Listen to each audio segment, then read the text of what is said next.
In the last video, we saw that even though the range was a really simple concept, it failed to take into account all of the data that we're working with. So in this video, I'm going to I think what'll end up being a set of videos, I'm going to show you how a different approach called the deviation from the mean. Actually, it'll end up being a number of them, so there'll be deviations from the mean, is going to lead us to a different measure of variation where we'll come up with a single value. So if you've got a bunch of something, a way to turn that into a single value is to try and take an average that we could report. So for example, average deviation from the mean. What I mean by wanting to give a single value is, let's say that let's say you've gone to a new restaurant and somebody says, what was it like? What are the prices like? They're not really expecting you to give a list of all of the different prices that you saw on the menu at that restaurant. There could be 30, 40 different items on the menu. They're simply just looking for you to give them an average, some sort of a value that would be typical of that restaurant. So were the entrees like $15 or were they $35 or were they $105? So they're just looking for a simple single value. That's typically what we shoot for in statistics. If we have a lot of something, so if we have a lot of these deviations, which I'll get into what they mean and how we work them out soon, but there's going to be a bunch of them. In statistics, we like to summarize things, so we're going to try and work with getting the average deviation. Now, I will show, however, that that also doesn't work for a very straightforward reason that'll come out in my example. And so then we have to move on to something called the variance, which solves the problem that presents itself with trying to find average deviations. But it creates its own little problems, and so we go into an extra step and we work out something called the standard deviation.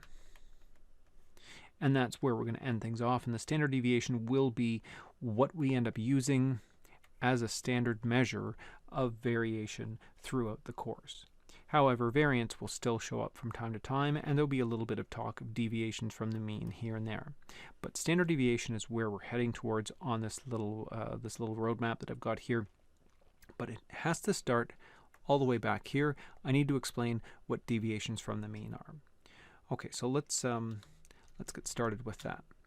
Now, I think the best thing to do is just show you all of this by using an example. So I'm going to ask you to imagine that you've finished university and you've been offered a job at one of two different places. There's company A and company B.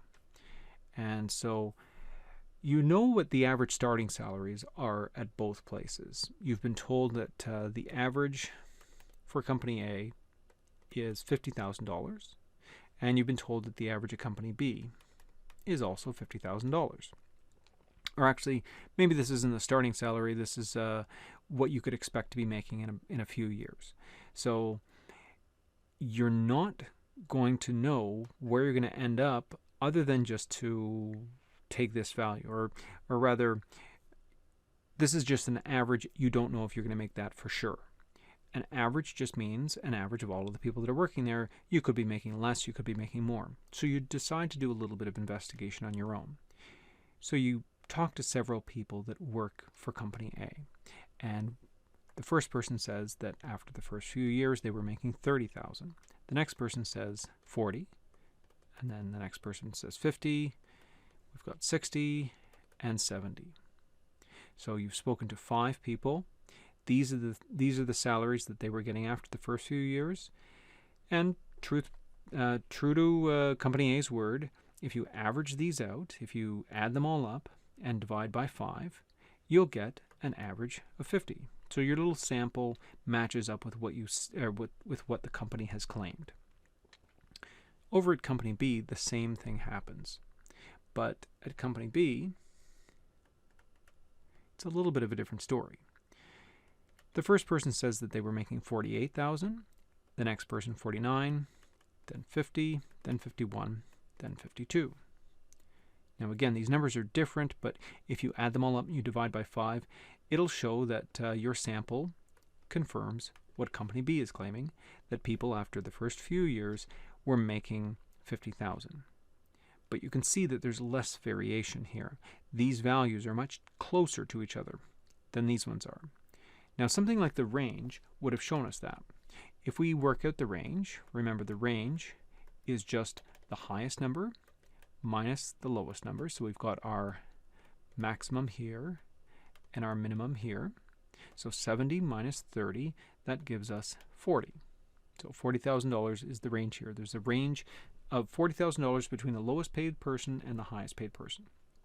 Over here, the range is going to be 52 minus 48.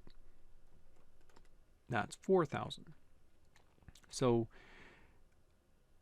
aside from, or alongside the average, or the mean, the range seems to do a good job of filling out the rest of the picture. So Company A has an average pay of $50,000, but there seems to be a very large range in salaries, whereas Company B also shares the same average, but it has a very small range in salaries. Now, maybe that's going to help you with your decision. Maybe Company A looks a bit scary to you because you have bills to pay, you've got to pay down your debt from being in school, and the potential of making something less than $50,000, like $30,000, is a bit scary. Or maybe Company A appeals to you because there seems to be some potential to make even more money. Maybe you like the certainty of less variation, and so you want to go with Company B. So the range so far seems to be doing a good job. However, there is another possibility. Let's show that with Company C. And Company C also has the same average salary. But let's say that this is what you find when you speak to several people that work there. The first person's making $10,000, the next person $10,000, so they're making nothing. And then finally, the last person is making $210,000. Well, if you add these up, you're going to get a total, sum of x equals to $250,000. And if you divide that by 5, you'll get 50,000. So they weren't lying. The average salary of these people is 50,000. However, it seems to be that there's quite a bit of a clustering here towards the lower amounts. And what you'll find if you work out the range is that the range doesn't really express that. So the range is the highest value, 210, minus the lowest, and this gives us a range of 200,000. Now, that's true. There is a range between the minimum and the maximum of 200,000. But think about it this way. The range, which is supposed to measure variation, is reporting the highest value here for Company C. So that's like saying that Company C has the highest amount of variation, when in fact we know that that's not really true. There's hardly any variation here. Other than this one person, there's no variation whatsoever in the salaries. It sort of looks like you found a bunch of people that all had the same crummy low salaries, and then there was one outlier that was taking that range and making it seem like there was a lot of variation in the company. If we didn't have that one person, if the 210 was there, the range would have been 0. So again, this is the problem with the range. The range doesn't look at what's happening inside of a distribution. It only looks at the beginning and the ending values, the highest and the lowest values, and it pays no attention to how evenly things are distributed, how spread out things are within the distribution. So the range fails to show us that Company C really doesn't seem to have much variation at all. The problem is a single value, this 210, a single extreme value inflated the size of the range. It made it seem like there's much more variation than there actually is.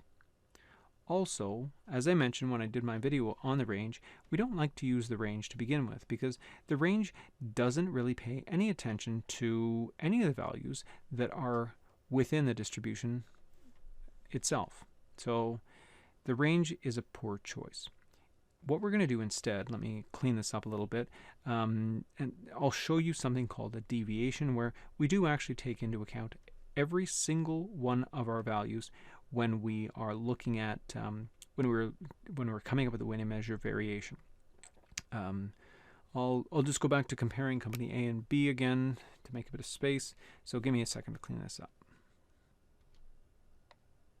Okay, so what we're going to do is we're going to create another column for each of these. And in this other column, we're going to put what are called deviations from the mean. Now, a deviation just means a difference. So a difference can be found by subtracting two values. I'm going to do the difference between each score, like the 30, and the mean. So what is 30 minus 50? What is the difference between 30 and 50? Well, 30 minus 50 is negative 20. This is my deviation. And think about what this means. Negative 20 means that the 30 is 20 below 50. Whereas the 40, when I do that one, I'm going to do 40 minus 50, that's going to give me negative 10. The 40 is 10 below the mean. The 50 is neither below nor above. Whereas the 60 minus 50, that is plus 10. And 70, that is plus 20. So what I have here is a list of deviations from the mean. Each one of these deviations gives me a measure of how far the value is, like the 30, from the typical or the expected value. That's what we would like to see when we're measuring variation. We want some kind of a measure that takes into account every single one of our data points. Over here at company B, when I find my deviations, I'm going to have 48 minus 50, that's negative 2. Then I've got a negative 1. That's a 0. Here's a positive 1 and a positive 2. Okay, so this is much better than the range. The range only looked at the highest and the lowest values. Here we have a set of deviations that correspond to every single one of our measurements, or every single one of our observations in our sample. And you can see here right away that company A has typically larger numbers. I mean, the numbers are like 0, 10, and 20, either in the positive or the negative, whereas in company B, people are only within about 2 or 1 or 0 of the expected value. So people make $50,000, give or take a couple of thousand. Over here, company A, people make $50,000, give or take about 10 or 20,000. So there's a lot of variation in company A. That's immediately apparent. The problem, though, with using deviations is typically you don't just have a small set of data like this. You usually don't just have 4 or 5 or 6 different data points. Usually, you'll end up having a sample with hundreds or thousands of observations. And so it doesn't really help to have a big list of deviations that you have to scan over and get a feel for how large they are. So there's a really simple way of dealing with this. Anytime we have a lot of values and we want to get a feel for what their typical value is, we just find the average. So we just take the average. So we're going to find the average deviation. And the idea is that the average deviation here should be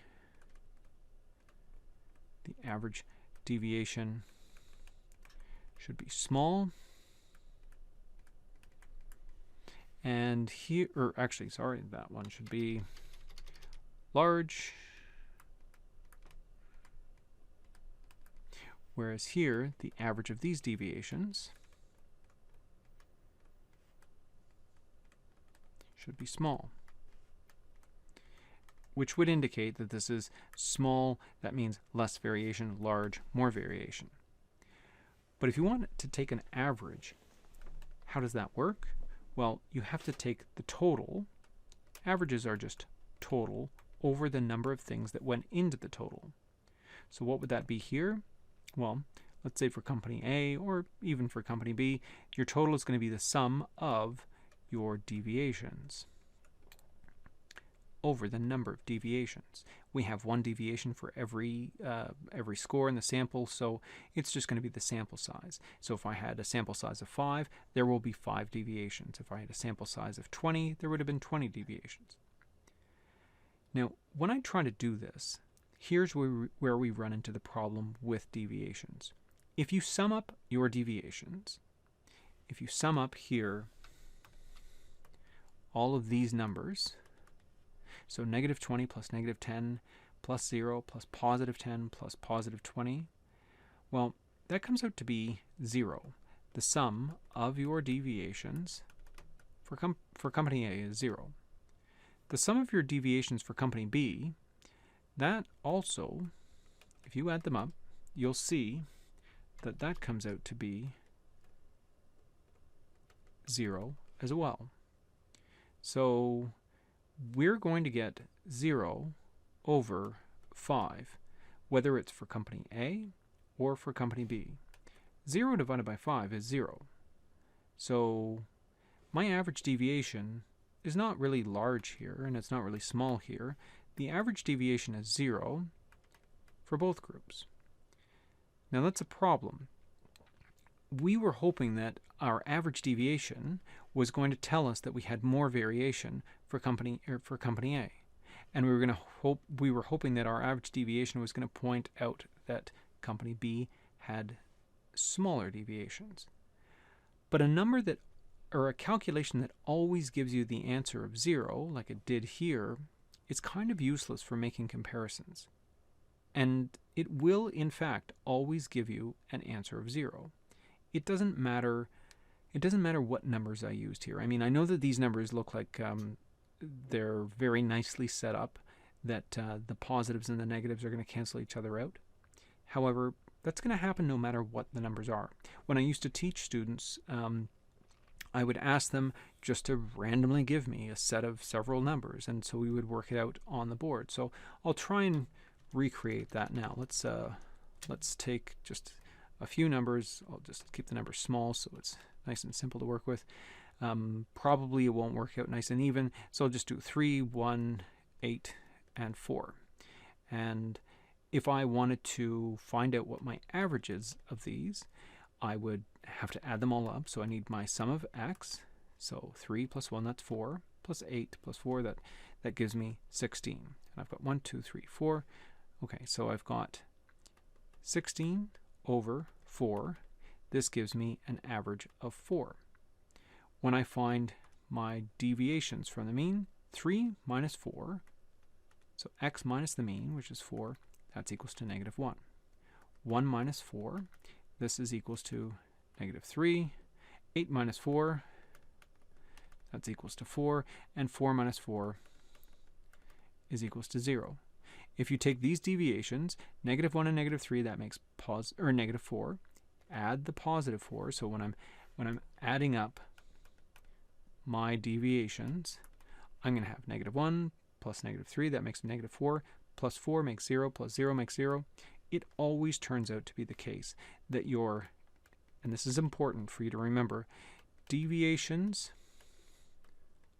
always add to 0. This is something that they're going to test you on. The reason that it's important to understand this, actually there's a couple of reasons. One of the first simple ones is this column here, finding deviations. You're going to end up doing this for to find standard deviations and to find variance. So it's a good thing to remember always that when you're working out this column of deviations, you can always check to see that it adds up to 0. If it adds up to 0, that means you've done your math right up to this point. So deviations always add to 0. You use that in order to check your math. But we're not actually interested in deviations or in the average deviation. We're not interested in using this value here because it's always going to be 0. So that doesn't tell us anything unique about any particular set of data that you're looking at. Instead, the deviations always adding to 0 tells us why we move. Actually, let me see if I can get all the way back up to the top here. I said at the beginning I was going to show you what deviations from the mean were. I did that, and then I was going to show you that we wanted to work with the average deviation from the mean, but that it fails, and so we have to keep going. So the reason that we learn about the variance, which is going to be a bit complicated, and the standard deviation, which is going to be a bit more complicated, is because this concept of working with deviations and taking their average doesn't work out. It fails. It always gives us an answer of 0, so it's an obstacle that we have to get around. So in the next video, I'll show you how we get around that by squaring our numbers, and that's what variance is all about. It's about not taking the average of the deviations, but it'll be about taking the average of our squared deviations. But I'll save that for the next video.